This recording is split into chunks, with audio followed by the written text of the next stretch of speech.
Shri Abhijit Patil पंढरपूरमधील DVP उद्योग समूहाचे सर्वेसर्वा युवा उद्योजक, साखर उद्योगात एक महत्त्वपूर्ण व्यक्ती आहे. अथक परिश्रम, अथांग बुद्धिमत्ता, प्रभावी कार्यक्षमता यामुळेच की काय अभिजित पाटील हे पंढरपूरच्या उद्योग विश्वाचे ब्रँड अँबॅसिडर आहेत असे म्हटले तर वावगे ठरणार. अभिजित पाटील यांनी त्यांच्या मेहनतीच्या बळावर अनेक उद्योगांची निर्मिती केली.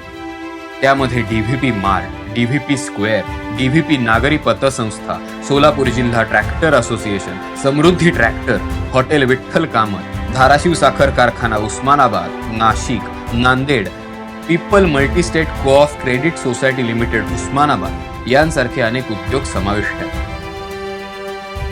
संपूर्ण देशात कोरोनाच्या दुसऱ्या लाटेत ऑक्सिजनचा तुटवडा भासू लागला. लोक जीवानिशी जाऊ लागले. तेव्हा साखर कारखान्यामध्ये ऑक्सिजन निर्मितीचे कार्य करायचे असे त्यांनी ठरवले. खरे तर हे धाडसाचे पाऊल होते. या प्रकल्पाला पूर्ण करण्यास कमीत कमी 3 महिने तरी लागणार असे जाणकारांचे मत होते. मात्र हा प्रकल्प 15 दिवसात पूर्ण करण्याचा ध्यास अभिजित पाटील यांनी घेतला. त्यासाठी तोटा सहन करून इथेनॉल प्रकल्प बंद ठेवला. दिवसाचे 24 तास अविरतपणे काम सुरू ठेवून संपूर्ण देशातील साखर कारखान्यातील पहिला ऑक्सिजन प्रकल्प अवघ्या 15 दिवसामध्ये चालू केला. हा ऑक्सिजन प्रकल्प देशासाठी दिलासादायक व इतर कारखान्यांसाठी दिशादर्शक ठरला आहे. अभिजित पाटील यांनी औद्योगिक, सामाजिक तसेच अनेक विविध क्षेत्रात मोठे योगदान दिले आहे. महाराष्ट्राला आपल्या कार्यातून कायम दिशा देणारे, हरहुन्नरी, चतुरस्त्र, व्यावसायिक मार्गदर्शन आणि बिझनेस मोटिवेशनल स्पीकर, सामाजिक भान जपणारे असे श्री अभिजित पाटील यांच्या कार्याला सलाम.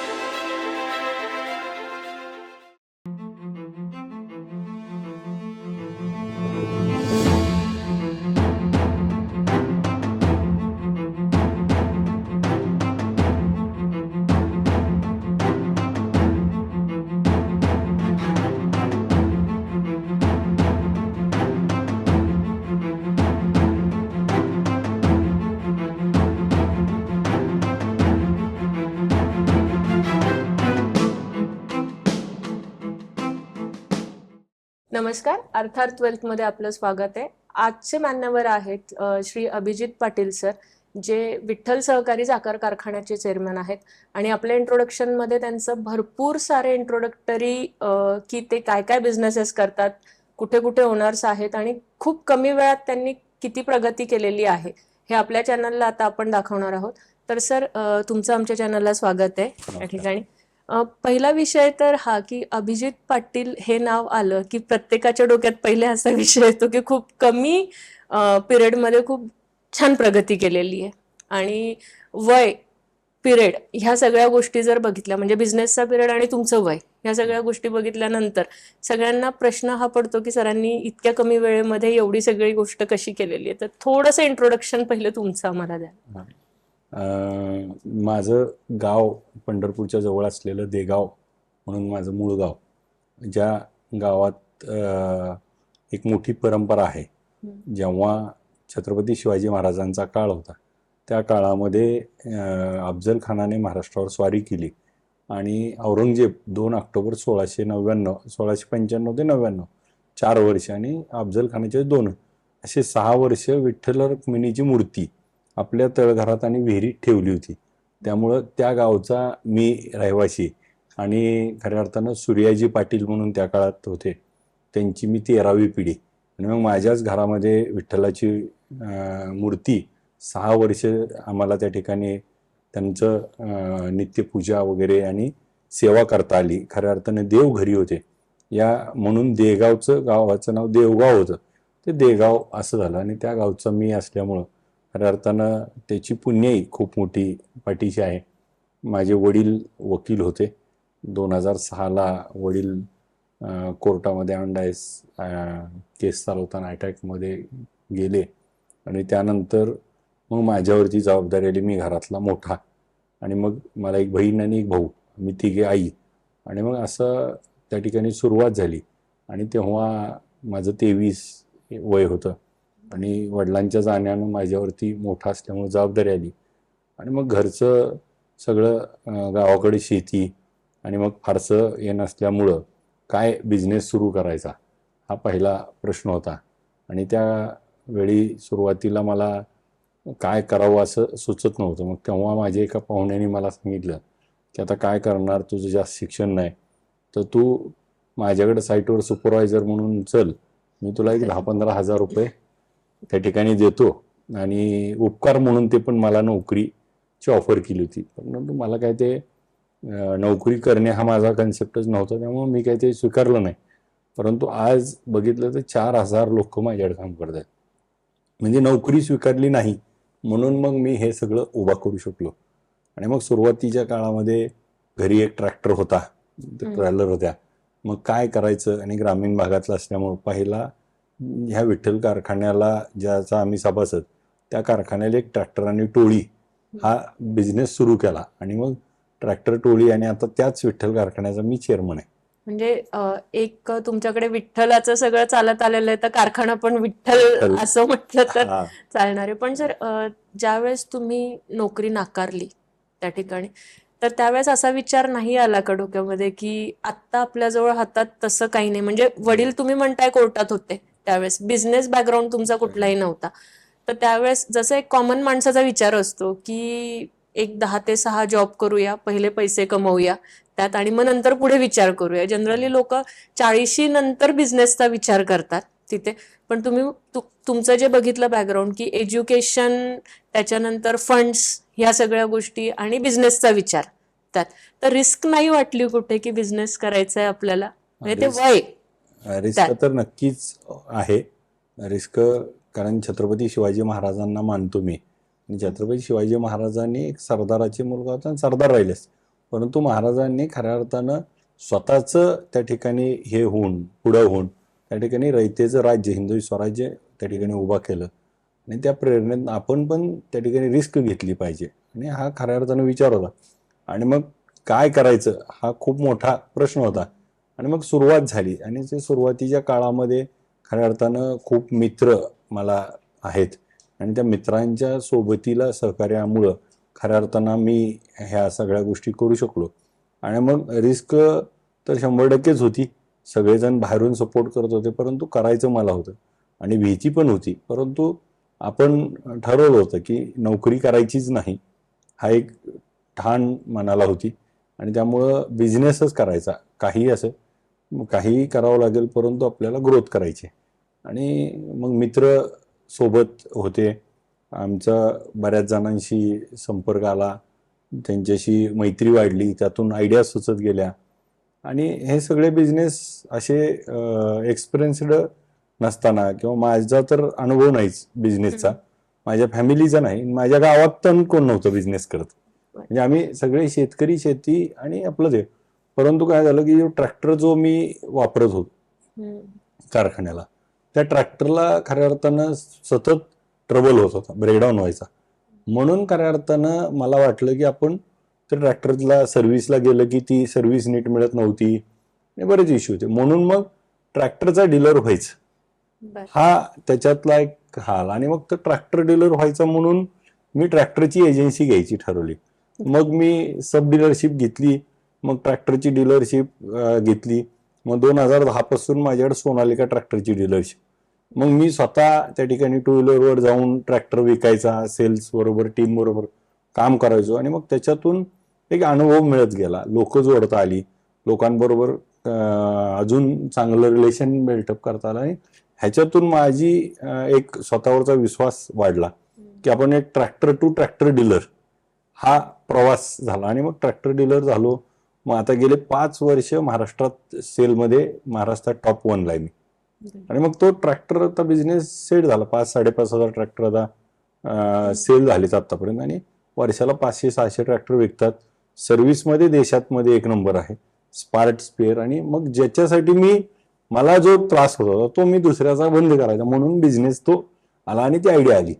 आणि मग तेव्हा तर माझी अशी परिस्थिती होती, 2 ट्रॅक्टर, म्हणजे तेव्हा असं परिस्थिती की 5 ट्रॅक्टर घ्यायला पाहिजे डीलरशिप मिळण्यासाठी, आणि माझ्याकडे पैसे नव्हते. मला 2 ट्रॅक्टरची अरेंजमेंट मी पैशाची केली, 3 ट्रॅक्टर घ्यायला काही मला पैसे नव्हते. मग एका कंपनीच्या साहेबांनी डीलरकडून 3 ट्रॅक्टरचे पैसे दिले माझ्या अकाउंटला, 5 ट्रॅक्टर बिल केले, 2 ट्रॅक्टर आपल्या पैशाचे आपल्या शोरूमला आले, 3 ट्रॅक्टर त्यांच्या शोरूमला गेले आणि 2 ट्रॅक्टरवरनं सुरू झालेला प्रवास आता वर्षाला आम्ही साधारण 600 ट्रॅक्टर विकतो. आणि मग तेव्हा काही नव्हतंच. आणि मग नेहमी ह्या सगळ्या गोष्टी करत असताना एक मॉरल सपोर्ट असायचा आईचा. आई म्हणायची जमतोय तुला कर, आणि मग ते होत जायचं. आणि प्रत्येक वेळी काही ना काही तर वाढत गेलं. ट्रॅक्टरची डीलरशिप घेतली, ट्रॅक्टरच्या डीलरशिप नंतर मग ट्रॅक्टर मध्ये स्टेबिलिटी करतोय. त्याच दरम्यान मध्ये मला सोलापूर पुणे हायवेचं काम मिळालं आणि मग त्याला वाळू, दगड, मुरुम आणि अर्थवर्कची कामं. मग त्याच्या अनुषंगानं व्हेकल घेतल्या, मशिनरीज घेतल्या आणि ते काम सुरू झालं. मग ते साधारण एकदम पिरियड कसा असणार आहे सर? म्हणजे ट्रॅक्टरची डीलरशिप आणि ह्या कामामध्ये किती वर्ष साधारण आपण घेतलेलं असणार? साधारणपणे 2007ला माझं करिअर सुरू झालं. बर. 2007च्या नोव्हेंबर डिसेंबरला मी पण ते करिअर सुरू झालं म्हणजे ते नुसतं सुरू झालेलं सुरू नव्हतं झालं. त्यावेळेस, म्हणजे ते पिकला जायला थोडासा वेळ वेळ लागला. असणार आहे. 2007ला मला जबाबदारी आली आणि 2007च्या ऑक्टोबर नोव्हेंबरला कारखान्याला ट्रॅक्टर पहिला लावला. 2008ला सब डीलरशिप घेतली. 2009 पर्यंत ती चालवली. 10ला डीलरशिप घेतली. आणि मग दरम्यानमध्ये हे सगळं करत असताना मित्र कंपनी सगळी एकत्र आली. त्यातून आयडियाज नवीन काही यायला लागल्या. मग गावाकडं ऊस आहे आपला, तर त्या ऊसाच्या माध्यमातून गुळ युनिट एक छोटंसं टाकलं आम्ही. मग ते गुळ युनिट सुरू केलं. मग ते गुळ युनिट 1-2 वर्ष सस्टेन राहिलं, परंतु त्याच्यामध्ये बरेच ट्रबल आले, रेट्स अपडाऊन, आणि त्याचं लेबरचा इश्यू झाला आणि मग परत बंद झालं. आणि मग बिझनेस करत असताना नवीन सुचायला लागलं. मग दरम्यानमध्ये आम्हाला कन्स्ट्रक्शनचं काम मिळालं आणि मग ते काम खऱ्या अर्थानं मोठं मिळालं आणि त्याच्यातून आम्ही ग्रुप एकत्र आलो. पण त्याच्या आधी म्हणजे जसा तुम्ही एक्सपिरियन्स सांगितला की डीलरशिप आणि ह्या सगळ्या गोष्टी आणि एकदम सडन कन्स्ट्रक्शन मध्ये यायचं त्या गोष्टींना, की कन्स्ट्रक्शन मध्ये येत असताना त्याचं जसं याचा एक्सपिरियन्स नव्हता तसा त्याचाही एक्सपिरियन्स नव्हता. पण आता जी कन्सेप्ट डेव्हलप झालेली पॅसिव्ह इन्कम पाहिजे, म्हणजे तुम्ही बिझनेस करत असताना वेगवेगळ्या ठिकाणी मल्टिपल टास्क होते आम्हाला. मुळात म्हणजे मला एकतर असं होतं की सप्लाय करणं. मग ते आपलेच काही मित्र सोबत आले, मग काही कंपन्याचे काही अधिकाऱ्यांची रिलेशन झाले आणि त्यांच्या माध्यमातून काम मिळालं. मग मिळालंय काम तर केलं पाहिजे आणि त्यात मार्जिन चांगलं आहे. हे बघत बघत बघत वाढत गेलो. ट्रॅक्टर चालू म्हणजे स्वतः ट्रॅक्टर बघत असल्यामुळे ट्रॅक्टर काय प्रॉब्लेम, त्यातून डीलर झालो. मग वाटलं की कपड्याचा विषय म्हणून एक माझ्या मित्र आहेत दोशी म्हणून, आम्ही दोघांनी मिळून एक कपड्याचं दुकान सुरू केलं. मग ते थोडे दिवस आम्ही ते सेल करायचे, मी परचेस बघायचो आणि मग ते 4-5 वर्ष चांगलं चाललं. मग दरम्यानमध्ये मी शिर्डीला चाललो होतो घरची फॅमिली घेऊन. मग तेव्हा जाताना मला विठ्ठल कामत हॉटेलची फ्रँचायझी दिसली. आम्ही नाश्त्याला थांबलो. मग तिथं बघितलं, नाश्ता केला आणि मग त्यांच्याशी चर्चा केली, माझी कोण एरिया मॅनेजर, कशी फ्रँचायझी वगैरे. आणि मग लगेच डिसिजन घेतला की आपण पण टाकू. आणि मग गावाकडे आलो आणि 45 दिवसात पुन्हा मी ते हॉटेल सुरू केलं. मग ते हॉटेलचा तर काहीच बिझनेस अनुभव नव्हता. त्यांच्या ट्रेनिंगला गेलो होतो. तर ट्रेनिंगला गेल्यानंतर ते डोसा कसा मारायचा, सांबर कसं, हे सगळं, मॉप कसा मारायचा, हे सगळं बघायला मिळालं, शिकायला मिळालं आणि नवीन काहीतरी हे केलं. मग तो 2012ला आम्ही हॉटेल सुरू केलं. आज देखील चांगल्या ह्याच्यानं आज हॉटेल सुरू आहे. मग अनुभव येत गेला. मग तिथं स्टाफ कसा अकोमोडेट करायचा, काही परचेस करायचं, हे सगळं त्यातून ज्ञान मिळत गेलं आणि स्वतःचा पण कॉन्फिडन्स वाढत गेला. आणि छोटे छोटे बिझनेस होते त्यामुळं, आणि ह्यातून मला रोज इन्कम यायचा आणि त्याच्यावर मी मल्टिप्लिकेशन कामं करायला सुरुवात झाली. आणि मग स्वतःचं धाडस वाढलं. बँकिंगमध्ये माझी 2008ची अवस्था अशी होती की 2007ला मी ट्रॅक्टर आणि 2008ला सब डीलरशिप घ्यायची. त्यावेळेस मला पहिल्यांदा त्या कंपनीनं पॅन कार्ड मागितलं. मला पॅन कार्ड काय आहे ते माहीत नव्हतं. बरं. हे इतकी हे होती. परंतु आज आता जर आपण विचारलं तर मग अख्खी बॅलन्स शीट वाचू शकतो. पण तो शिकण्याचा पिरियड होता, कारण ते कधी अनुभव आला नव्हता, तो विषय नव्हता, त्यामुळे ते गरज पडली नाही. परंतु आता आम्हाला ते बऱ्यापैकी त्या अनुभवातनं शिकत गेलो आणि त्यातूनच धाडस वाढलं. धाडसातनं फंड्स उभा कराय, मग ते फायनान्स बँकेत गेलो. स्टेट बँकेने मला सुरुवातीच्या काळामध्ये काही मदत केली. वडील 1980 पासून तिथं क्रॉप लोन वगैरे घ्यायचे, त्याच्यामुळे बँकेशी त्यांचा ट्युनिंग होतं. मग ते 1,00,000-2,00,000 रुपये जर वर्षाला ते क्रॉप लोन वगैरे मिळायचं आणि मग त्यांच्याबरोबर रिलेशन झाले. मग आम्हाला पहिल्यांदा 10,00,000 रुपये कर्ज दिलं CC. मग 10चं 20, 20चं 40, 60 लाख आणि मग ते बिझनेस सुरू झाले. मग तो ट्रॅक आम्ही चांगला ठेवला की कुठेही डिफॉल्ट नाही, सिबिल खराब नाही, EMI त्याचा चुकवायचा नाही. आणि मग तो ट्रॅक मला मिळाला आणि मला बँकेतून एक चांगलं लक्षात आलं की बँकेत आपण ट्रॅक रेकॉर्ड ठेवलं तर आपल्याला कर्ज मिळतं. बरोबर. मग आपल्या ह्याच्यापेक्षा पण जास्त मिळतं. मग ते रिलेशन मेंटेन केले पाहिजे. मग बँकेशी कसे रिलेशन मेंटेन करायचा हा अनुभव आला. मग मला प्रत्येक बिझनेसला थोडं थोडं थोडं लोन मिळत गेलं. काही सप्लाय मधून, कन्स्ट्रक्शन मधून, माझ्या ह्या फॉर्म मधनं, आणि मग मल्टिप्लिकेशन करत गेलो. मग ते 2015-16ला मला मोठं सोलापूर पुणे हायवे, रेल्वेच्या स्लीपरचं असे मोठ्या बिल्डिंगचे सप्लायचे मिळाल्यामुळे एक चांगलं काम उभा करू शकलो. आणि त्याच दरम्यानमध्ये मला त्या ठिकाणी पंढरपूरला मॉल असावा असा एक त्या ठिकाणी स्वप्न पडलं. स्वप्न म्हणजे माझ्या बहिणीच्या लग्नाच्या वेळेस तिच्या लग्नाची खरेदी करायला मॉलला गेलो. मग ते मॉल बघितलं की वाटलं की मला ते असं व्हायचं की मग मी ते 2009 पासून तिला तिच्या लग्नापासून मी मग की मग हा असं केलं पाहिजे, तसं केलं पाहिजे. आणि मग 2016ला खरं तर ते काम सुरू करायचं ठरवलं. मला आठवतंय 23 एप्रिल 2016ला पहिला खड्डा घेतला, पाया खांदलो पण. आणि मग अनुभव काहीच नाही, कन्स्ट्रक्शन मध्ये फक्त सप्लाय करायचो. आणि मग सगळ्यात लाईफला एकच चांगलं की मला टार्गेट ठेवायचं. 23 एप्रिल 2016ला खड्डा म्हणजे पाया खांदायला सुरुवात केली आणि 28 एप्रिल 2017ला बाहुबली दाखवायला ठरवला. आणि मग हे असं होतं की म्हणजे होणार नाही असं म्हणलं पाहिजे आणि सगळे म्हणायचे अरे हे शक्य आहे का. आणि मग कन्स्ट्रक्शन 66,000 स्क्वेअर फूट होतं. मग त्याच्यामध्ये मला सवय होती. मग मी ज्यावेळेस आपण आर्किटेक्ट चॉईस करायचे, आर्किटेक्ट चॉईस करताना काय होतं की एकाकडे जातो आपण, प्लॅन काढतो, मग तो नाही आवडला मग दुसऱ्याकडे जातो, त्याचा प्लॅन नाही मग तिसऱ्याकडे जातो. मग मी ऍट ए टाइम काय केलं, 4 आर्किटेक्टला पैसे दिले आणि मला ह्या कन्सेप्ट आहेत आणि त्यांचे 10 दिवसात प्लॅन आले. आणि मग त्या 4 जणांच्या प्लॅन मध्ये मला ज्याचा आवडला पुण्याचा त्यांच्याशी काम केलं आणि तिघांमध्ये काय चांगलं होतं ते ह्यांना सांगितलं आणि तो फुलफिल झाला. त्यामुळे वेळ पण वाचला आणि मग त्याच्यातून लक्षात आलं की आपण कशी चॉईस केला पाहिजे. आणि मग डिसिजन पॉवर वाढली, ऑप्शन्स तयार झाले आणि मग तो सुरू झाला. मग आपण एंड बेरिंग पाईल म्हणजे काय, माझ्या आयुष्यात एंड बेरिंग पाईल हा माहितच नव्हता काय. पण सर, इंटरप्ट करते तुम्हाला. एवढं सगळं करत असताना आपण शिक्षण एका जागी सोडलेलं आणि ते पूर्ण नाही केलेलं आहे, तर त्याचं कुठे रिफ्लेक्शन्स तुम्हाला जाणवतात का? नेहमी जाणवतात. कारण जर शिक्षण तेवढं असतं तर नक्की मला अजून त्याच्यापेक्षा जास्त काम करता आलं असतं. मला अजून सोयी म्हणजे सुलभ झालं असतं. काही ठिकाणी इंग्लिशचा प्रॉब्लेम येतो, काही ठिकाणी हे जे टेक्निकल गोष्टी आहेत, परंतु स्वभाव आहे शिकून घ्यायचं आणि मग त्यातून तो अनुभव वाढत गेला आणि खरं शिकलो.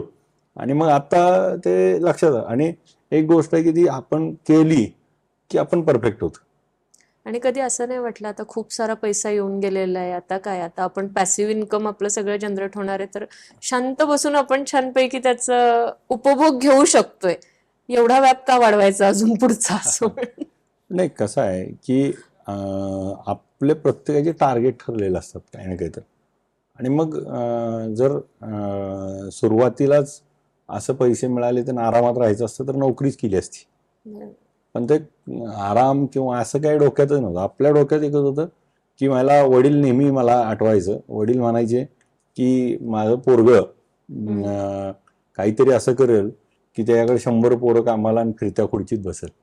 हा एक त्यांचा माझ्यावरचा विश्वास होता. आणि त्यांना असं असायचं की त्यांनी म्हणायचे की काय नाही, याला काय नसलं तर ते करतं. म्हणजे ते ग्रामीण भागात आमच्याकडे म्हण आहे, उसळात घातलं तर मुसळात निघतं, असा एक माझ्यावरचा त्यांचा सगळ्यांचा विश्वास होता. आणि मग खऱ्या अर्थानं तो असलेला एक कॉन्फिडन्स की आपल्या सगळ्या फॅमिलीचा. आणि मला कसं होतं की मी माझ्या गावातनं, देगाव माझं गाव, पंढरपुरातनं मग हे सगळं सुरू करायचं. आणि मग मला फॉलो करणारी मुलं तयार व्हायला लागली होती. बरोबर. आणि मग असं होतं की अभिजित पाटील थांबला की माझ्याकडे बघून तयार होणारी पण थांबत होती. बरं. म्हणून मी स्वतःला डेव्हलप करत गेलो. आणि आज एक असं कन्सेप्ट हे झालं की प्रत्येक विषयाला जागेवरती सगळं स्टँड केल्यामुळं खऱ्या अर्थानं पुढं जायला गती मिळाली.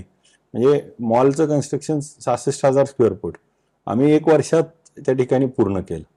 आणि काही अनुभव नव्हता.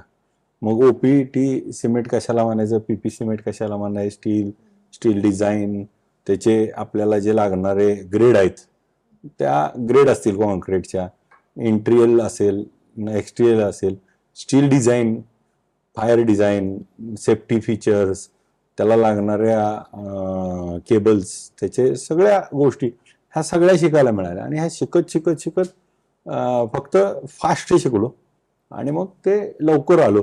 म्हणजे जेव्हा त्या ठिकाणी मल्टिप्लेक्सची बिल्डिंग उभा राहिली आणि आतमध्ये बघितलं तर आतमध्ये आम्हाला इंटिरियर करायचं होतं.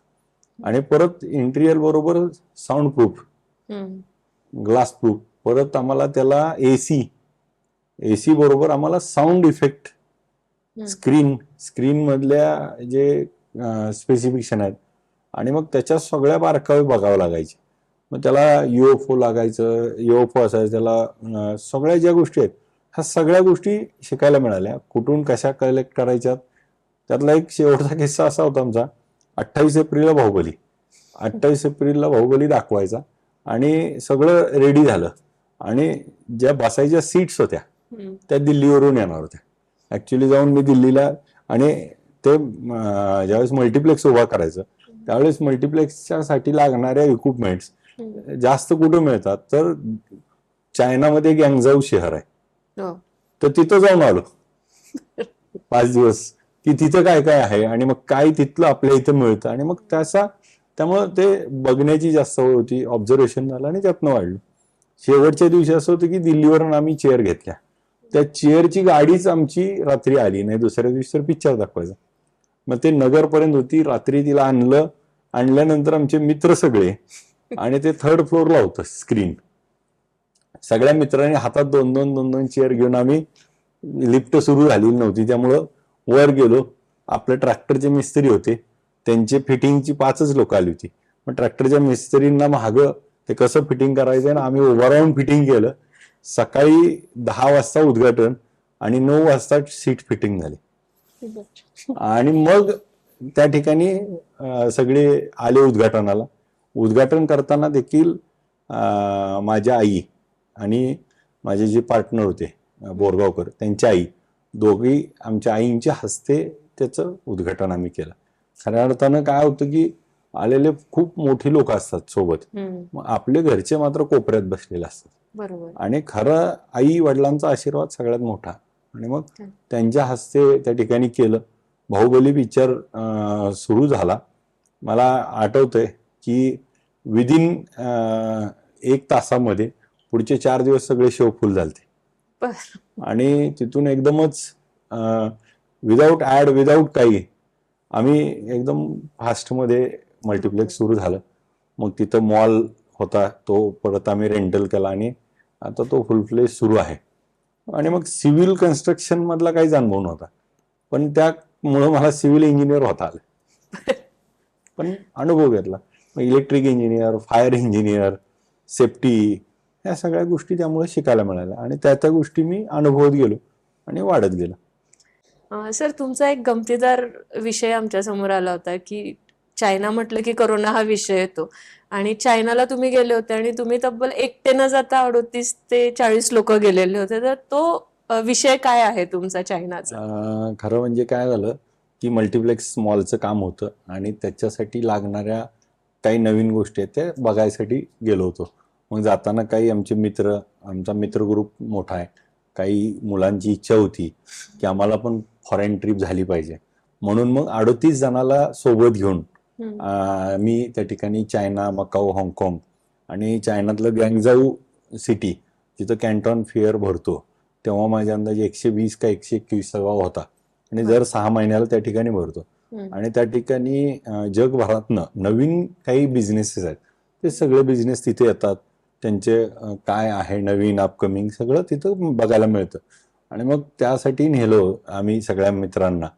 आणि त्यातले बरेच असे होतं की एकतर पासपोर्ट कुणाला माहीत नव्हता, मग ते सगळ्यांचे पासपोर्ट काढले, पासपोर्ट ऑनलाईन वगैरे करून पासपोर्ट आल्यानंतर त्यांना सोबत. आणि आमच्या 38 पैकी 90% इंग्लिश हा विषय नव्हता, तरी चायनाला गेलो. काही मित्र आमचे सोबत जे आलेले होते ते सगळे एकदम एकमेकाला म्हणजे जसं सांगाल तसे फॉलो करायचे. आणि मग त्यांना जाऊन जिथं सगळं दाखवायचं, त्यांची भाषा ह्यांची भाषा आम्हाला पण फारशी येत नसल्यामुळं हे सगळं मिक्स मॅचिंग करून त्या मुलांना हे करू. आणि मग मकाऊ, हाँगकाँग. आणि मग तो प्रवास असा होता की इथून विमान, तिथं हाँगकाँगमध्ये उतरलं की पुन्हा स्पीड बोट, परत बस, परत मेट्रो, म्हणजे जेवढ्या काही आहेत त्या सगळ्या त्या अनुभवायला मिळाल्या. आणि त्याच्यामुळं खऱ्या अर्थानं ती लोकांची लाईफस्टाईल काय आहे, तिथलं काय हे देखील आम्हाला, तिथली ॲग्रिकल्चर बिझनेस काय आहे, तिथं नेमकं काय आणि मग आपल्या मुलांना त्यातून नवीन काही शिकता येईल. आणि फॉरेन ट्रिप म्हणून खरं आम्ही त्यांना घेऊन गेलो होतो. तुम्ही बाहुबली दाखवल्यानंतर चायना दाखवलेल्या लोकांचा एक्सपिरियन्स काय होता? तो बाहुबली बघितला सगळ्यांनी, पण चायना ज्यांना दाखवलं त्यांचं म्हणणं काय होतं? म्हणजे सगळे जे मित्र आले होते त्यातला एका मित्राचा अनुभव असा होता की आम्ही त्या बसमध्ये फिरताना प्रत्येकाला माईक द्यायचो आणि तुला कसं वाटलं ही चायना वगैरे असं विचारायचो. पण त्यांनी एका मित्राने खूप चांगलं हे सांगितलं होतं. ते म्हणला की आम्ही शेतात, म्हणजे आमच्या रानात म्हणतात, तर ते शेतात बसल्यावर म्हणला ते वरनं जाणारं विमान होतं आणि मला त्या विमानात बसून आणलं, बास झालं पेशा. म्हणजे तो चायनात आलाय आणि काय, तो कधी मुंबईला पण गेला नव्हता. आणि मग ते 3 देश फिरून आला, त्याचा आनंद, त्याची जी एक्सप्रेशन, ते खऱ्या अर्थानं खूप महत्वाचे होत्या. आणि ती पॉझिटिव्ह एनर्जी, मग असा स्वतःवरचा विश्वास वाढतो की बाबा 38 जणाला आपण 3 देश फिरवून आणले. आणि मग एक जबाबदार व्यक्ती म्हणून पण माझ्याकडे बघितलं जातं की बाबा त्यांची फॅमिली, त्यांना त्याच्यासोबत माझ्या पाठवणं. 38 जण, चुकला, परदेशात आहे, ह्याला येत नाही, तिकडे फोन नाही, सिम नाही, काही नाही. मग त्या सगळ्यांना मग ह्याच्यातून एक चांगलं काय शिकायला मिळलं की एक बॉन्ड कसा असायला पाहिजे, मैत्री कशी असायला पाहिजे, एकत्र कसं राहायचं. मग सगळ्याचे डबे एकमेकांनी खायचे, एकमेकावर शेअर करायच्या, आठवणी, फोटो. आणि ह्या सगळ्यातनं तो आमचा जिव्हाळा वाढत गेला. म्हणून 170 मित्र आम्ही गेले 20 वर्ष एकत्र काम करतो. आणि म्हणून मग स्वतःला पण त्यांच्या सोबत मिसळायला, हे करायला आपल्याला वेळ मिळत गेला. सर, सगळे बिझनेसेस आपले कॉर्पोरेट आणि याच्याशी निगडित होते आत्तापर्यंत. म्हणजे तुम्ही मॉल काढला, फ्रँचायझी तुमच्या किंवा डीलरशिप आहे त्यामध्ये, त्यानंतर दुबई, तुमचं चायना, ह्या सगळ्या गोष्टी बघितल्यानंतर कारखानदारी किंवा कारखान्यामध्ये प्रवेश करणं त्यात किंवा त्या बिझनेसमध्ये येणं, हे 2 वेगळे रूट्स होते. हो, म्हणजे असं झालं की मी कारखान्याला ऊस वाहतूक करत होतो. आणि सोलापूर जिल्हा बघता, सोलापूर जिल्ह्यात देशामध्ये सगळ्यात जास्त साखर कारखाने जिल्ह्यात आहेत. 40 साखर कारखाने सोलापूर जिल्ह्यात. आणि मग ऊस आणि साखर कारखाना आणि शेतकरी, खऱ्या अर्थाने शेतकऱ्याबद्दल काहीतरी केलं पाहिजे, ही त्या ठिकाणची एक आमची भावना होती. आणि त्याच्यामध्ये आम्हाला असं झालं की साखर कारखान्याचा चेअरमन, साखर कारखाना हा एक वेगळं फॅशन होतं आणि त्या ह्याच्यात अट्रॅक्शन पण होतं माझं. आणि मग खऱ्या अर्थानं कारखानामध्ये एंट्री करायची मग 2016-17 आम्ही बाहुबली पिक्चर दाखवला आणि मग आता नवीन काहीतरी शोधत होतो. आणि मग शेजारीच असणारा धाराशिव, उस्मानाबाद जिल्हा, आता धाराशिव जिल्ह्यातला एक धाराशिव साखर कारखाना विकायला निघालाय असं कळालं. मग आम्ही 5 मित्र बघायला गेलो आणि मग बघायला गेलो. मग त्या पूर्वीचे चेअरमन त्यांच्या लोकांनी आम्हाला दाखवला. म्हणजे विशेष असं होतं की तो कारखाना जेव्हा बघायला गेलो, तो कारखाना बघायच्या आधी आयुष्यात कुठल्याही साखर कारखान्याच्या गेटच्या आत गेलो नव्हतो. आणि मग तो फर्स्ट टाइम, कारण कारखान्याला ऊस घातला तरी ड्रायव्हर घेऊन जायचा ना, आम्ही फक्त बिलालाच ऑफिसलाच जायचो. त्यामुळे आतमध्ये जाण्याचा कधी आयुष्यात प्रश्न. आणि मग तो बघायला गेलो. बघितल्यानंतर तिथं त्यांनी दाखवलं बॉयलर, मिल, हे बॉइलिंग हाऊस, शुगर हाऊस, आणि तेव्हा हे शब्द पण माहीत नव्हते. त्यांनी सांगायचे, आम्ही ऐकायचं. आणि मग सगळं झालं आणि मग आम्ही बघितलं आणि त्यांच्या एका मिटिंगला बसलो.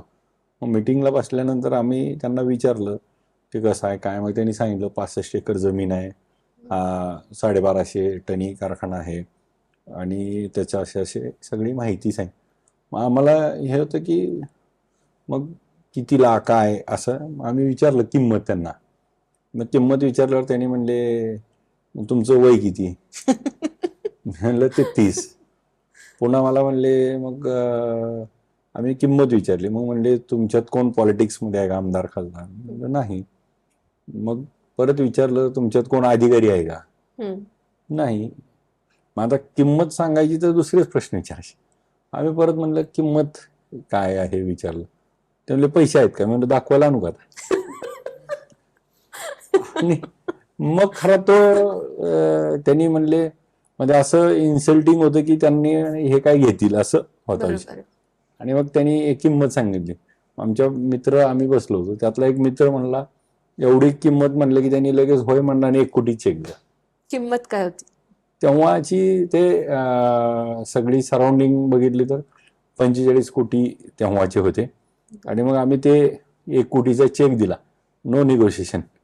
आणि तो घेतला. घेतल्यानंतर असं झालं की 1 कोटीचा चेक दिल्यावर त्यांना लक्षात आलं की हे घेत आहेत, कारण 5 लाख 2 लाख देणं आणि 1 कोटीचा देणं. मग खरं तिथून सुरुवात झाला प्रवास. आणि मग परिस्थिती अशी होती की आम्ही 15 कोटी रुपये दिले आणि त्यांच्याशी ॲग्रीमेंट केलं. आणि मग आम्ही असं केलं की आता ते राहिलेले पैसे त्यांना द्यायच्या टर्म्स होत्या. त्या टर्म्सनुसार आम्ही 3 महिन्यात पैसे त्यांना द्यायचे होते. मग दरम्यानमध्ये मग आम्ही बँकेत गेलो, आम्हाला कर्ज मिळावं. मग बँक म्हणायची तुम्हाला अनुभव काय, कर्ज कसं द्यायचं, पहिलं ट्रॅक रेकॉर्ड वगैरे. मग बँक काही तयार होत नव्हती. मग मला आठवतं हे एका आम्ही संबंधित आमच्या काही चेअरमन ह्याच्यातले काम करणारे घेऊन मग अनुभव म्हणून आम्ही विचारायला, आम्ही मोठ्या ह्याच्यात गेलो की आम्ही एक कारखान्यात सौदा केला, असं केलं तसं केलं घ्यायचं. मला आठवतंय त्या चेअरमननी सल्ला आम्हाला असा दिला होता, अरे रे म्हणले ह्याच्यात पडू नको, हे लय वाईट धंदा आहे. हे म्हणलं अहो 15 कोटी बुडले तर चालतील म्हणले, पण ह्याच्यात पडू नको, लय अडचण. मग किती खराब आहे तो बघायसाठी आम्ही खरं मग अजून ताकदीनं, म्हणजे लोकांनी असे अनुभव आम्हाला दिले की हा वाईट आहे, बिझनेस आहे, असं करू नका. तरी देखील शेतकऱ्याच्यासाठी ना आम्हाला शिकायसाठी गेलो, बँकेशी विनवण्या केल्या. मग फायनली आम्हाला उस्मानाबाद जनता बँक आणि मुंबई DCC बँकेनं त्या ठिकाणी फायनान्स केलं. फायनान्स करत असताना काही वेळ लागला. मला तो किस्सा खूप आठवतो की तेव्हा आम्ही ज्यांच्याकडून कारखाना घेतला त्यातले एक पार्टनर होते ज्यांचे 3 कारखाने होते. आणि मग आम्ही ज्यावेळेस कारखान्याला आम्ही पैसे दिले होते आणि आम्ही दिलेली मुदतीपेक्षा 1 महिना वेळ लागतोय म्हणून आम्ही 8 दिवस आधी त्यांना भेटायला गेलो आणि आम्हाला जी दिलेली मुदत आहे थोडा वेळ लागतोय, तर आम्हाला थोडा वेळ द्या म्हणून. मग त्यांनी बरंच काय काय बोलले, व्याज वगैरे घेतलं. आणि मग त्यांनी फार त्याच्यात मला इरिटेट केलं. आणि मग मी आणि रणजित भोसले माझे मित्र, आम्ही दोघेजण त्यांना विनंती करायला गेलो. पण त्यांनी म्हणले तुमच्यावर पैसेच नव्हते, कशाला सौदा केला वगैरे वगैरे. आमची सगळी मापं काढून झाली. आम्हाला पण जाम हे झालं. पण मित्र कसे असावे, तर आम्ही पहिला कारखान्याचा व्यवहार पूर्ण होतोय अजून, आणि माझा मित्र उठताना म्हणतोय की आता 3 घेतल्यावरच भेटू. म्हणजे मित्र पण एवढ्या ताकदीचे सोबत आणि एवढ्या देहानं वेडे होते की 1चा व्यवहार पूर्ण नसताना आम्ही 3चं स्वप्न 3चं. बघितलं. मला आठवतंय मग तो कारखानदारीतला अनुभव की तो कारखान्याचा व्यवहार 1 महिन्याने पूर्ण झाला 24 जुलै 2017ला. त्या ठिकाणी स्वतःच्या कारखान्याचा मी स्वतः चेअरमन झालो. बर. माझे मित्र डायरेक्टर, भाऊ एमडी, आणि तो कारखान्याचा अनुभव. मग कारखान्याची कामं सुरू केली. मग कारखान्यातलं आम्हाला अशी परिस्थिती होती कारखान्याची की एक किस्सा असा होता की आम्हाला एमडी किंवा जनरल मॅनेजर अपॉइंट करायची होती, आणि मग आम्हाला तर त्यातलं काहीच कळत नव्हतं. मग आम्ही 2 जणांना त्या ठिकाणी हायर केलं होतं की त्यांनी क्वेश्चन विचारायचे बर. आणि आमचं पॅनल ऐकत बसायचं, आणि मग ते प्रश्न विचारायचे, ते उत्तर द्यायचे, आणि त्याच्यावरनं मग आम्ही डिस्कशन. मग ते काय प्रश्न विचारतात, आणि मग 3 दिवसांना आम्हालाच ते कळायला लागले की काय प्रश्न विचारायचा आणि काय उत्तर अपेक्षित आहे. आणि मग आम्ही इंटरव्ह्यू घेतल्या, स्टाफ ऑक्युपाईड केला, सगळे जागा भरल्या आणि काम सुरू झालं. 30 सप्टेंबर 2017ला बॉयलर अग्निप्रतिपादन केलं. 11 नोव्हेंबरला साखर त्या ठिकाणी बाहेर काढली, आणि पहिल्या साखरेची 5 पोत्याचं पूजन देखील आईच्या हस्तेच त्या ठिकाणी केलं. आणि मग कारखानदारीचा प्रवास सुरू झाला. मला कारखान्याचे त्यावेळेस असं आठवतंय की इतके काही शब्द असे असायचे की ते शब्द आयुष्यात पहिल्यांदाच कानावर पडलेले, कधी त्यांचा आमचा संबंध नसायचा. मग ते बॉयलर, मग ते एक शब्द होता मला चांगला, तो अजून पण आठवतो. 10 वर्ष नंतर कारखान्याचा जो बॉयलर आहे तो बेअर करावा लागतो.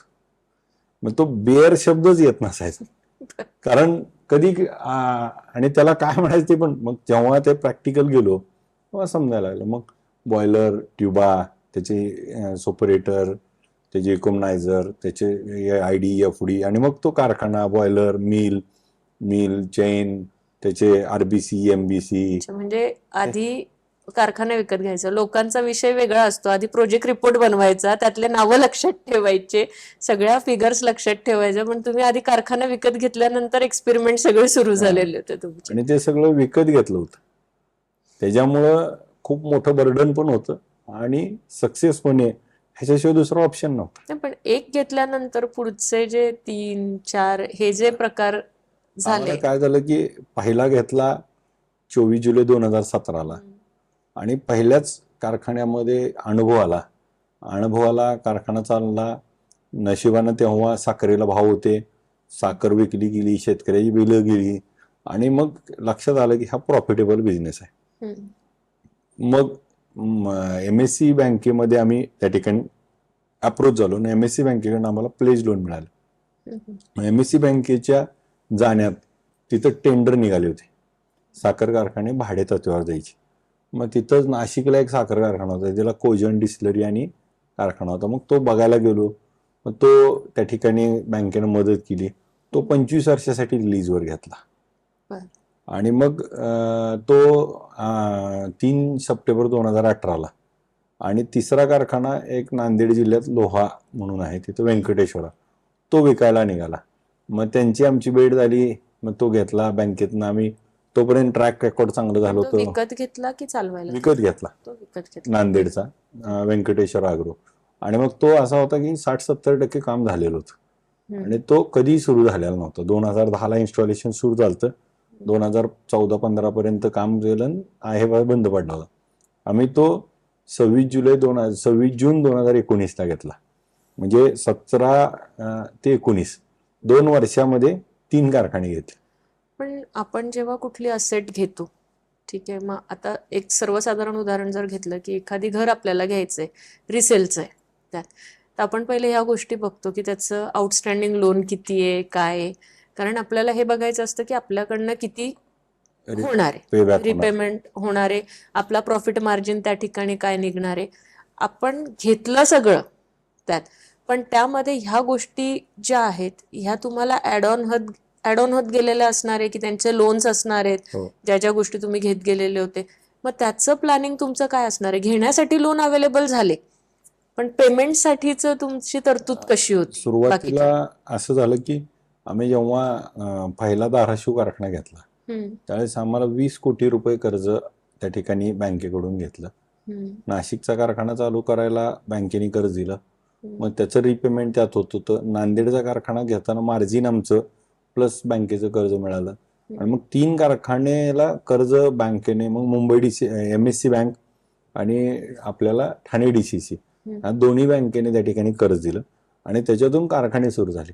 आणि कारखाने सुरू होत असताना नवीन एक संधी होती की आता इथेनॉलकडे सगळं जग वळतंय आणि इंडियामध्ये इथेनॉलला प्रोडक्शन, मग इंटरेस्ट सबमिशन स्कीम होती. म्हणून आम्ही धाराशिव कारखान्यावरती 45,000 लिटर पर डे 45 KLPDची आम्ही डिस्टिलरी उभा केली. मग त्याच्यासाठी देखील आम्हाला ठाणे DCC आणि MSCनं कर्ज दिलं 6% व्याजानं. त्यामुळं ती डिस्टिलरी आम्ही विदिन 1 इयर आम्ही स्टार्ट केली 2020ला.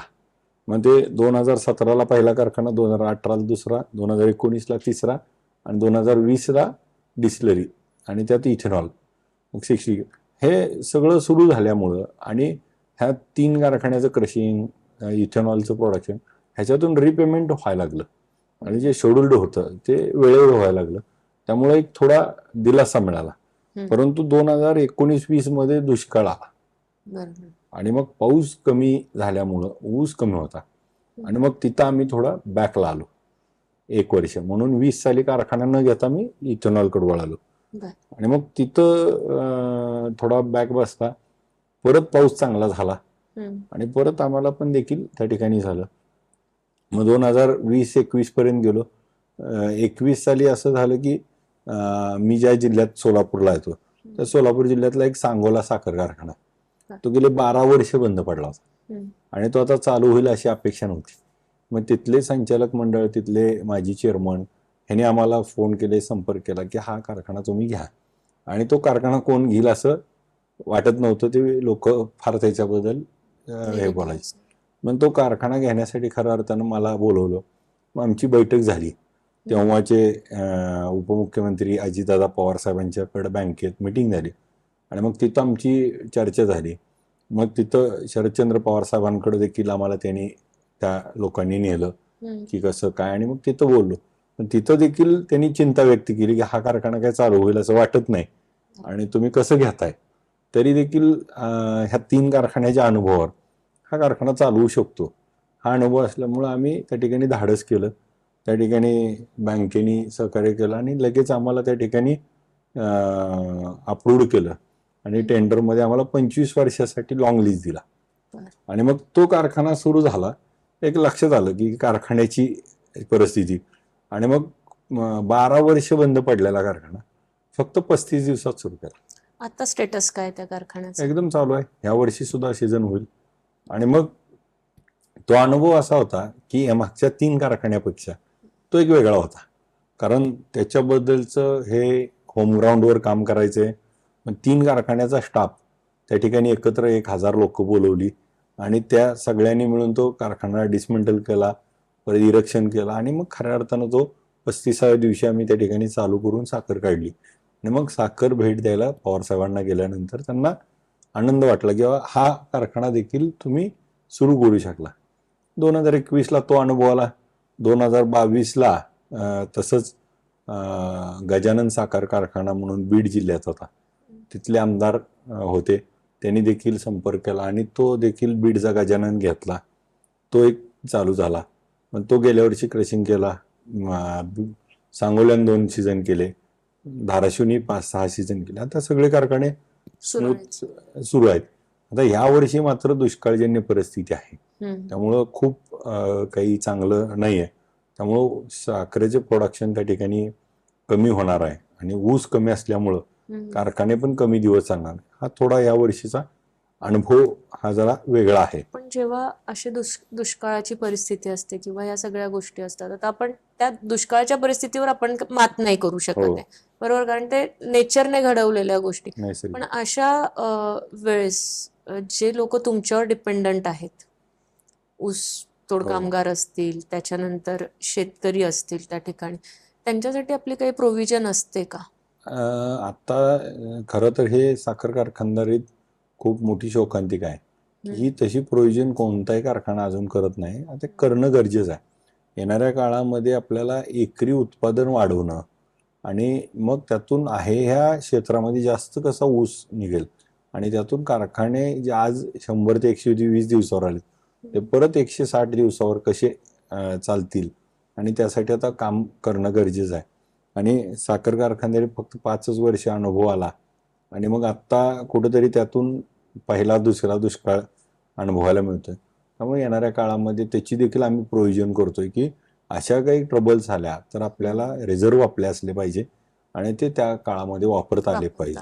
आम्ही त्याच्यावर आता येणाऱ्या ह्याच्यामध्ये आम्ही त्याचं फायनान्शियल जो काय आमचा प्लॅनिंग आहे त्याच्यामध्ये आम्ही त्याची तरतूद करण्याचा प्रयत्न करतो की जेणेकरून भविष्यात अशा काही संकट आली नैसर्गिक तर त्याच्यावर देखील आपल्याला ठामपणे काम करता येईल. कारण तुम्ही एवढा मोठा एम्प्लॉयमेंट जनरेट केलेला आहे तर त्या एम्प्लॉयमेंटसाठी जसं कॉर्पोरेटमध्ये काही प्रोव्हिजन्स असतात तशा तुम्हाला या ठिकाणी पण प्रिपेअर करायलाच लागते. आता हे कारखानदारी देखील कॉर्पोरेट सारखीच चालवावं लागणार आहे. बरोबर. नफा तोटा वगैरे हे सगळे गोष्टी आपल्याला आता चेक करून मग नेमकं कुठं आपल्याला कॉस्ट कटिंग करता येईल, कुठं आपल्याला आपली परफॉर्मन्स चांगला करता येईल, रिकव्हरी कुठं वाढवता येईल, आपल्याला एम्प्लॉयमेंटचा हे असेल, आपले मेसेनेस कमी कसे होतील, आपल्याला नेमकं कॉस्ट कटिंग करून आपल्याला प्रॉफिट कसा वाढवता येईल. सर जिथे तुम्ही म्हटले की कॉस्ट कटिंग त्याच्यानंतर प्रॉफिट त्यानंतर टेक्नॉलॉजी प्रमाणे आपल्याला पुढे जायलाच लागणार आहे कारण त्याच्याशिवाय पर्याय नाहीये आपल्याला की ह्या क्षेत्रालाही पुढे न्यायचं असेल तर याच्यामध्ये टेक्नॉलॉजीचा वापर तुम्हाला करायला लागणार. आतापर्यंत जेवढे आपले प्रश्न झालेले आहेत त्यामध्ये एक लक्षात आलं की तुम्ही गैर कुठल्या प्रकारे तुम्ही पुढे नाही गेलेले आहेत ह्या ह्याच्यामध्ये. पण कारखानदारीमध्ये जेव्हा तुम्ही तुमचा अनुभव तुम्ही सांगतायत तिथे तर तुमचा जो मेनली पार्ट आहे तर तो ऊस तोडणी कामगार किंवा तो ऊस वाहतूक त्यानंतर शेतकरी ह्या लोकांशी जास्त तुमचा संबंध येतो तिथे. तर आता जेव्हा ऊस साखर कारखान्याला लागतो तर आम्हाला असं एक कळालेलं आहे की तुमचं एक ॲप डेव्हलप झालेलं आहे त्याच्यामध्ये तर त्या ॲपबद्दल थोडी माहिती आम्हाला द्याल. आम्ही आता काय केलं की हे जे साखर कारखाने सुरू झाले खऱ्या अर्थानं हे सगळे माझे जे होते प्रायव्हेट होते आणि मग आम्ही मित्र आणि आम्ही त्या ठिकाणी एकत्र येऊन सुरू केलेले. मग मी ऍक्च्युली 2022 साली ज्या विठ्ठल सहकारी साखर कारखान्याला त्या ठिकाणी सभासद होतो आणि मग तो कारखाना 2 वर्ष बंद पडला होता आणि मग तो बंद पडलेला कारखाना आणि मी 5 कारखाने बाहेर जिल्ह्यात जाऊन चालवतोय आणि मी ज्याचा सभासद तो कारखाना बंद म्हणून त्या कारखान्याची निवडणूक लागल्यानंतर त्या निवडणुकीला उभा राहिलो आणि शेतकरी सभासदांनी मी डायरेक्टर नव्हतो, एक जणाला नोकरी लावली नाही, एक शेअर्स दिला नाही, तरी लोकांनी 2000 मतांनी निवडून दिलं. फक्त एक लोकांच्या मध्ये एक विश्वास होता हा बंद पडलेला कारखाना सुरू करेल आणि त्या कारखान्याचं विठ्ठल कारखान्याचं मागच्या संचालक मंडळाने 30 कोटी ऊसाचं बिल दिलं नव्हतं, बुडवलं होतं आणि ती द्यायचं आपण मोळी टाकायच्यात असं आश्वासन दिलं म्हणून खऱ्या अर्थानं आम्हाला निवडून दिलं. आणि मग निवडून दिल्यानंतर आम्हाला कोऑपरेटिव्ह मध्ये काम करायचं होतं. हे सगळे प्रायव्हेट होते आणि हा आता सहकारी साखर कारखाना. या सहकारी साखर कारखान्यामध्ये काम करताना आपल्याकडे पारदर्शकता असली पाहिजे. मग ती पारदर्शकला सगळ्या सभासदांपर्यंत पोचली पाहिजे. तर ती कशी पोचेल तर ती आम्हाला लोकांच्या मोबाईलवरती ॲपमध्ये हातात दिली पाहिजे की माझा ऊस एवढा टन गेलाय, माझा ऊसाची नोंद ह्या तारखेला आहे, माझ्या ऊसाच्या तोड कधी येणार आहे. आणि मग हे ॲप आम्ही आता कस्टमाइज करून डेव्हलप करलं आणि ते आता ॲप आम्ही लवकर डाउनलोड करून देतोय सगळ्या शेतकऱ्याला. आता ट्रायल चालू आहेत आमच्या. मग नोंदी घ्यायच्यात, फीड स्लिप आहेत. मग आता आमचा त्या ठिकाणी जो आमचा स्लिप बॉय चिट बॉय आहे तो आता शेतकऱ्याच्या बांधावर जातो. पूर्वी फॉर्म भरून घ्यावं लागायचे, तसे फॉर्म फिजिकली भरून मग मोबाईलवरती ॲपवरती तो सगळे त्याचे डिटेल्स टाकतो. नंतर त्या शेताच्या कडनं फिरलं किती एकर आहे ते कळतं, मॅपिंग होतं आणि तिथून ते आयडेंटिफाय होतं. त्याच्यात एक सेल्फी काढतो तो शेतकरी आणि मागं ऊस आणि स्वतः आणि मग ते अपलोड केली की ऑटोमॅटिकली त्याची तारीख आणि वेळ त्या ठिकाणी डिफाईंड होती आणि मग त्याची लागण नोंद त्या ठिकाणी होती. मग तिथून तोडीचा प्रोग्राम आणि मग ऊस तोडायला ट्रॅक्टर गेला तर त्याला लागणारी फीड स्लिप असेल, त्याच्यासाठी नंबर टेक असेल, हे सगळं ऑटोमॅटिक केल्यामुळं आणि मग वजन झालं की वजनाच्या बाबतीत साखर कारखानदारीची एक खूप मोठा एक प्रॉब्लेम आहे की साखर कारखान्यामध्ये काटा चोख असला पाहिजे अशी एक भावना असायची. म्हणून मी विठ्ठलच्या निवडणुकीत देखील जाहीर केलं, सांगोल्याच्या बी कारखान्या मुळीच्या वेळी जाहीर केलं की काटा कुठेही करून या, जेणेकरून काट्याच्या बाबतीत हमी दिली.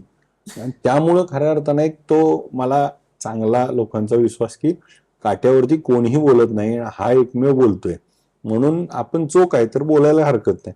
आणि मग वजन झालं की त्याचे डिस्प्ले लावलात आणि ते वजन झालं की विदिन सेकंद त्या शेतकऱ्याला मेसेज जातो की तुमचं अमुक अमुक 18 टन 20 टन 340 किलो वगैरे वजन झालं.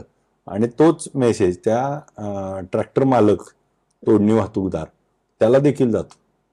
आणि मग त्याचं आपल्याकडे रेकॉर्ड आणि त्या शेतकऱ्याला कळतं की माझा आज ऊस ह्या वाजता भरून गेलता, ह्या वाजता वजन झाला, मेसेज आला. आणि मग त्याचं आजपर्यंत किती झालं, काय झालं. त्याच्यामुळं शेतकऱ्यामध्ये एक पारदर्शकता, सहकारी साखर कारखाना चालवतोय पण तर सहकारी साखर कारखान्यात सभासद हा मालक असतो आणि त्या सभासदाला सगळ्या गोष्टीची इन्फॉर्मेशन असली पाहिजे. म्हणून हे ॲप आम्ही डेव्हलप केलं. त्याच्या माध्यमातून आता येणाऱ्या काळामध्ये आम्ही त्याच्यातून पीक संवर्धन, ऊस विकास, आम्ही त्याचे कार्यक्रम घेतोय की ऊस लागवड केली आपण 30व्या दिवशी कोणतं खत टाकलं पाहिजे, 45व्या दिवशी कोणतं, 90व्या दिवशी काय टाकलं पाहिजे, NPK किती टाकला पाहिजे, त्याचे व्हिडिओ असतील, त्याला लागणारी जी आधुनिक शेती आहे ती त्याच्या मोबाईलवरती आम्ही देण्याचा आणि त्यातून त्याला ऊस उत्पादन वाढलं पाहिजे, एकरी उत्पादन वाढून त्याला मदत झाली पाहिजे आणि सभासदाला अशा पद्धतीचं नवीन काहीतरी देण्याचा आम्ही प्रयत्न करतोय. आजच्या भागात आपल्याला सरांनी खूप सुंदर माहिती दिलेली आहे आणि अशीच नवीन काही माहिती घेऊन आपण पुढच्या भागातही सरांना भेटणार आहोत आणि सर पुढच्या भागातही आपल्यासोबत कंटिन्यू असणार आहे. सर आपण पुढच्या भागात नक्की भेटूया आणि अजून आपल्याला उद्योजक कसे बनवता येतील ह्या गोष्टीवर चर्चा करूया. धन्यवाद.